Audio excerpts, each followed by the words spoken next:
പിതാവിന്റെയും പുത്രന്റെയും പരിശുദ്ധാത്മാവിന്റെ നാമത്തിൽ ആമേൻ.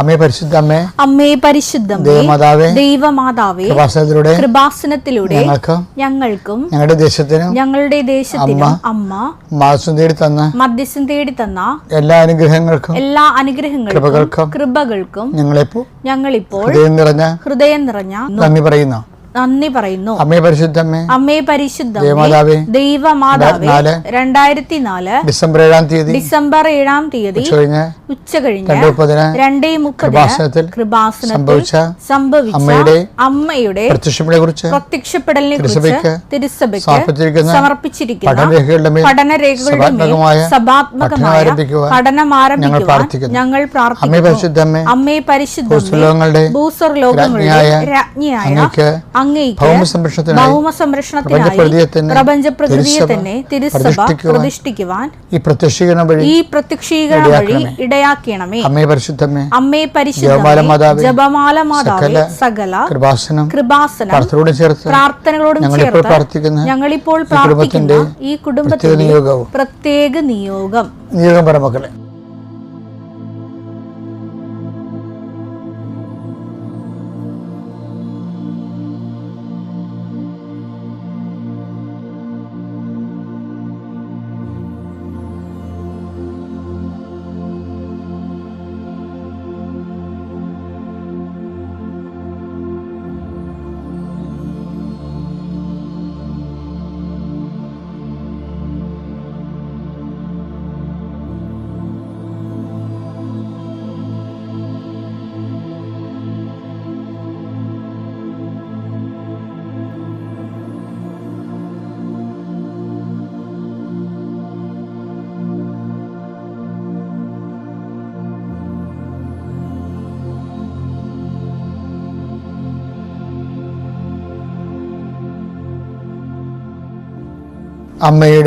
അമ്മയുടെ പ്രത്യക്ഷീകരണത്തിന്റെ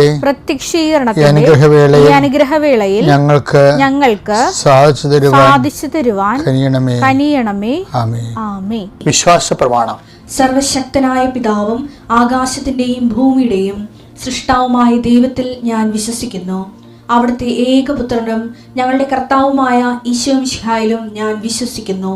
ഈ പുത്രൻ പരിശുദ്ധാത്മാവിനാൽ ഗർഭസ്ഥനായി കന്യകാമറിയത്തിൽ നിന്ന് പിറന്ന് പൊന്തിയോസ് പീലാത്തോസിന്റെ കാലത്ത് പീഡകൾ സഹിച്ച് കുരിശിൽ തറയ്ക്കപ്പെട്ട് മരിച്ച് അടക്കപ്പെട്ട് പാതാളങ്ങളിൽ ഇറങ്ങി മരിച്ചവരുടെ ഇടയിൽ നിന്ന് 3-ാം നാൾ ഉയർത്ത് സ്വർഗത്തിലേക്ക് എഴുന്നള്ളി സർവശക്തിയുള്ള പിതാവായ ദൈവത്തിന്റെ വലതുഭാഗത്തിരിക്കുന്നു. അവിടെ നിന്ന് ജീവിക്കുന്നവരെയും മരിച്ചവരെയും വിധിക്കുവാൻ വരുമെന്നും ഞാൻ വിശ്വസിക്കുന്നു. പരിശുദ്ധാത്മാവിലും ഞാൻ വിശ്വസിക്കുന്നു. വിശുദ്ധ കത്തോലിക്കാ സഭയിലും പുണ്യവാന്മാരുടെ ഐക്യത്തിലും പാപങ്ങളുടെ മോചനത്തിലും ശരീരത്തിന്റെ ഉയർപ്പിലും നിത്യമായ ജീവിതത്തിലും ഞാൻ വിശ്വസിക്കുന്നു. ആമേൻ. സ്വർഗ്ഗസ്ഥനായ ഞങ്ങളുടെ പിതാവേ, അങ്ങയുടെ നാമം പൂജിതമാകണമേ. അങ്ങയുടെ രാജ്യം വരണമേ. അങ്ങയുടെ തിരുമനസ് സ്വർഗത്തിലെ പോലെ ഭൂമിയിലും ആകണമേ. അന്നു വേണ്ടുന്ന ആഹാരം ഇന്ന് ഞങ്ങൾക്ക് തരണമേ. ഞങ്ങളോട് തെറ്റ് ചെയ്യുന്നവരോട് ഞങ്ങൾ ക്ഷമിക്കുന്നത് പോലെ ഞങ്ങളുടെ തെറ്റുകൾ ഞങ്ങളോടും ക്ഷമിക്കണമേ. ഞങ്ങളെ പ്രലോഭനത്തിൽ ഉൾപ്പെടുത്തരുതേ, തിന്മയിൽ ഞങ്ങൾ രക്ഷിക്കണമേ. ആമേൻ. നന്മ നിറഞ്ഞ മറിയമേ, സ്വസ്തി. കർത്താവ് അങ്ങയുടെ കൂടെ സ്ത്രീകളിൽ അങ്ങ് അനുഗ്രഹിക്കപ്പെട്ടവളാകുന്നു. അങ്ങയുടെ ഉദരത്തിൻ ഫലമായി ഈശോ അനുഗ്രഹിക്കപ്പെട്ടവനാകുന്നു. പരിശുദ്ധ മറിയമേ, തമ്പുരാന്റെ അമ്മേ, പാപികളായ ഞങ്ങൾക്ക് വേണ്ടി ഇപ്പോഴും ഞങ്ങളുടെ മരണസമയത്തും തമ്പുരാനോട് അപേക്ഷിക്കണമേ. ആമേൻ. കർത്താവേ, നിന്റെ ഉന്നതമായ നാമത്തിന് സ്വസ്ഥം ചെയ്യുന്നു. കർത്താവേ, നിന്റെ വിശുദ്ധ പൗരോഹിത്യത്തെ മഹത്വപ്പെടുത്തണമേ.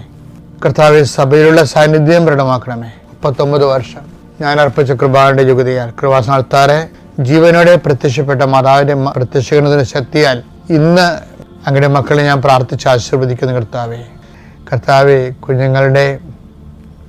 കുട്ടികളുടെ കാര്യത്തിന് വേണ്ടി ഓടുന്ന മാതാപിതാക്കന്മാരെ, വളരെ നിസ്സഹായരായി പോകുന്ന ആൾക്കാരുണ്ട്. ഈശോയെ, പണമില്ലാതെ സ്വാധീനമില്ലാതെ കുഞ്ഞുങ്ങൾ തന്നെ മാതാപിതാക്കന്മാരെ കുറ്റപ്പെടുത്തിയിട്ടും അതിൻ്റെ ഭാരം അനുഭവിക്കുന്ന മാതാപിതാക്കന്മാരുണ്ട്. അതിൻ്റെ പേരിൽ കഴിവുകേടുകൾ മറച്ചു വെക്കാൻ കർത്താവ് മദ്യപിക്കുന്നവരെ കൊണ്ട് ഈശോയെ, അങ്ങനെ തകർന്നുപോയ കുടുംബങ്ങൾ, മങ്ങിപ്പോയ സ്വസ്ഥതയില്ലാത്ത ഭവനങ്ങൾ, ഭാര്യഭർത്താക്കന്മാർ പിരിഞ്ഞ് താമസിക്കുന്നവരെ, അകന്ന് താമസിക്കുന്നവരെ കർത്താവ് ഒരുമിച്ച് താമസിക്കാൻ കർത്താവിൻ്റെ കൃപ അവർക്ക് ലഭിക്കട്ടെ.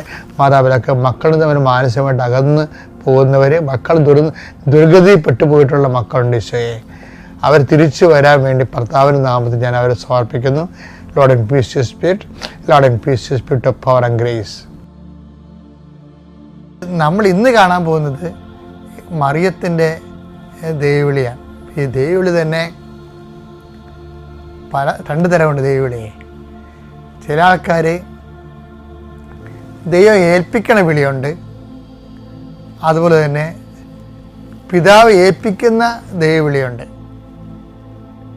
പിന്നെന്താണ്? പിതാവ് ആകർഷിക്കുന്ന ദൈവവിളിയുണ്ട്.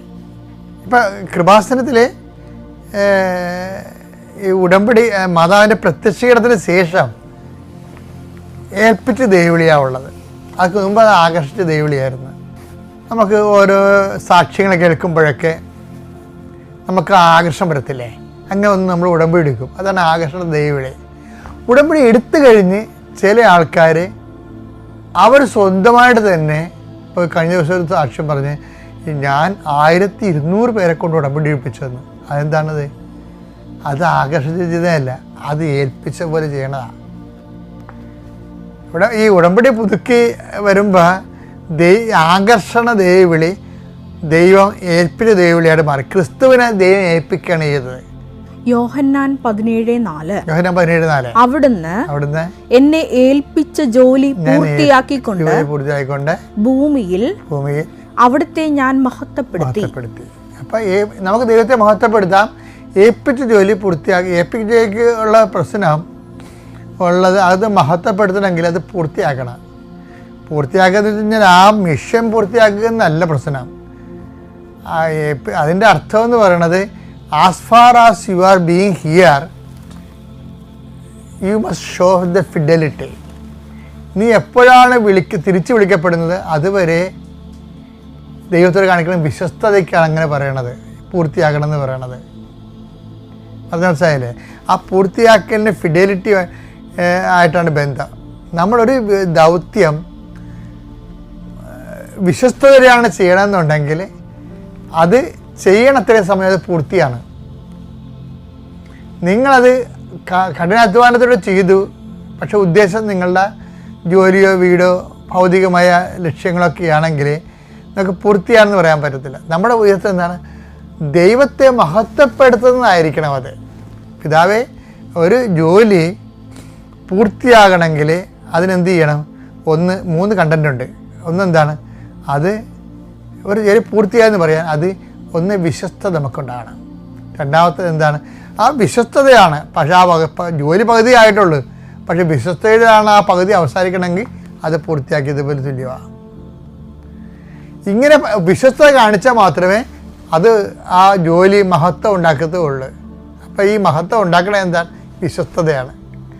ഉടമ്പടിയുടെ ഒരു കണ്ടന്റ് എന്ന് പറയുന്നത് വിശ്വസ്തതയാണ്, ഫിഡലിറ്റി, ഫെയ്ത്ത് അല്ല. ഇപ്പോൾ നമ്മൾ ഒരു എക്സസൈസ് എഴുതി കൊണ്ടുവന്ന് ഉടനെ ടീച്ചർ നമ്മളിങ്ങനെ ഗുഡ് വാങ്ങിക്കാൻ വേണ്ടി, കുഞ്ഞുങ്ങളെ അങ്ങനെയല്ല അവിടെ പഠിപ്പിക്കണത്, ഗുഡ് വാങ്ങിക്കാൻ വേണ്ടി നമ്മൾ ഇടിച്ചു തല്ലി ഇന്ന് ഞാൻ ഗുഡ് വാങ്ങിക്കും എന്ന് പറഞ്ഞപ്പോൾ ഇത് ചില പിള്ളേർ ഇങ്ങനെ ടെസ്റ്റ് എടുത്ത് എക്സസൈസ് ബുക്ക് എടുത്ത് എത്ര ഗുഡ് എണ്ണി നോക്കത്തില്ല. എനിക്ക് 12 ഗുഡുണ്ട്. അപ്പോൾ മറ്റവൾ പറയും എനിക്ക് 17 ഗുഡെന്ന് പറയും. അപ്പോൾ ഇങ്ങനെ കുഞ്ഞുങ്ങളെ പഠിപ്പിച്ചിരിക്കുന്ന കാരണം ഇപ്പോൾ നമ്മളൊരു ഗുഡ് വാങ്ങിക്കാൻ വേണ്ടി വരുമ്പോൾ ചില സമയത്ത് ടീച്ചറിനെ കാണത്തില്ല, അന്ന് ടീച്ചർ ആബ്സെൻ്റാണ്. അപ്പോൾ ഈ ക്ലാസ് മൊത്തം അന്ന് ആ കൊച്ചു ആബ്സെൻ്റായിട്ടിരിക്കും. ക്ലാസ്സിൽ ഉണ്ടാവും, പക്ഷേ ഷീസ് ആബ്സെൻറ്റ്. എന്താ കാര്യം? ഗുഡ് എഴുതി തരാനുള്ള ആ സിസ്റ്റർ, ആ ടീച്ചർ അന്ന് ആബ്സെൻ്റ് ആയിരുന്നു. അപ്പോൾ അതുകൊണ്ട് കുട്ടി ഉണ്ട്, പക്ഷേ അവർ ആബ്സെൻറ്റ് മൈൻഡഡ് അങ്ങനെ ഇരിക്കും. ഇതിനകത്ത് വരുന്ന കാര്യം വെച്ചാൽ ആ ടീച്ചർ ഇല്ലെങ്കിലും ഗുഡ് കിട്ടിയില്ലെങ്കിലും ഞാൻ സന്തോഷത്തോടെ ഇരിക്കണം. അതാണ് ദൈവം ഉദ്ദേശിക്കുന്നത്. അതാണ് ഹബക്കൂക്ക് പറയണത്. ഹബക്കൂക്ക് 3:17 അത്തിവൃക്ഷം പൂക്കുന്നില്ലെങ്കിലും മുന്തിരിയിൽ ഫലങ്ങളില്ലെങ്കിലും മുന്തിരിയിൽ ഫലങ്ങളില്ലെങ്കിൽ ഒലിവ് മരത്തിൽ കായ്കളില്ലാതായാലും